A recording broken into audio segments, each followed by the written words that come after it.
बसपा 2014 में अकेली लड़ी थी, जीरो पे थी। पिछली बार दोनों मिले, आपने जैसे बताया सपा बसपा गठबंधन, बड़ा गठबंधन था उस बार, तो उसमें फायदा मान लो सपा तो 5 पे रह गई थी, लेकिन बसपा 10 पे। अभी बसपा अलग से लड़ रही, तो बसपा क्या नुकसान, वो तो बसपा जाने, लेकिन भाजपा को क्या फायदा उससे दिखाई दे रहा है? देखिए, बीजेपी किसी के लड़ने या गठबंधन का पार्ट होने या अलग होने से बीजेपी का वोट बैंक या बीजेपी प्रभावित नहीं होने वाली है। बीजेपी मोदी जी के नेतृत्व में अपने कार्य के भरोसे जनता जनार्दन का आशीर्वाद प्राप्त करने में सफल होगी। कितनी सीटें देते हैं भाजपा को? देखिए, मेरा तो ये मानना है कि अब तक का सबसे बेहतरीन प्रदर्शन भारतीय जनता पार्टी उत्तर प्रदेश में करेगी।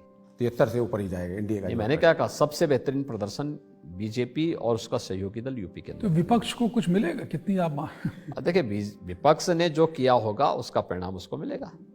कुछ आपने कितनी सीटों को ये माना है कि कुछ आपके लिए चुनौती आ रही है कहीं से? देखिए, हमारे लिए फिलहाल तो कोई चुनौती नहीं है।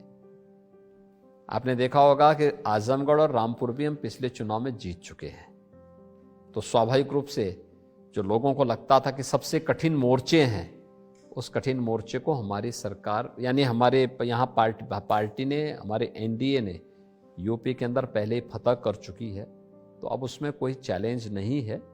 लेकिन चुनाव है, चुनाव में जनता जनार्दन के जैसे मैनपुरी है, कन्नौज है, आजमगढ़ है, अम्बेडकर नगर है ना, तो ये सब थोड़ी मुश्किल। सब सीट्स बीजेपी के पास रही। आपने आजमगढ़ जीता था, इसलिए उन्होंने बसपा के गुड्डू जमाली को अपने में शामिल कर लिया। मैं क्या कर रहा हूँ, तो बहुत कुछ करेंगे अभी। मैं क्या कर रहा हूँ, जब देखिए वो पिछली बार, देखिए उनका गठबंधन हमेशा बनता टूटता है, और जितनी बार बनता है उससे ज्यादा बार टूट भी जाता है। ये नियत है इन लोगों की, क्योंकि स्वार्थ पर आधारित गठबंधन है, ना मूल्य है ना आदर्श हैं। उनके व्यक्तिगत स्वार्थ जब टकराते हैं तो टूट भी जाते हैं उतने ही भागों में। तो अभी तो वह आपस में इसी प्रकार से लड़ते भिड़ते रहेंगे, लेकिन उनको लगता था कि पहले 17 में उन्होंने कांग्रेस के साथ गठबंधन समाजवादी पार्टी ने किया था, 19 में एसपी बीएसपी ने गठबंधन किया था, कांग्रेस भी उस गठबंधन का पार्ट बन गई थी और भी लोग बन गए थे।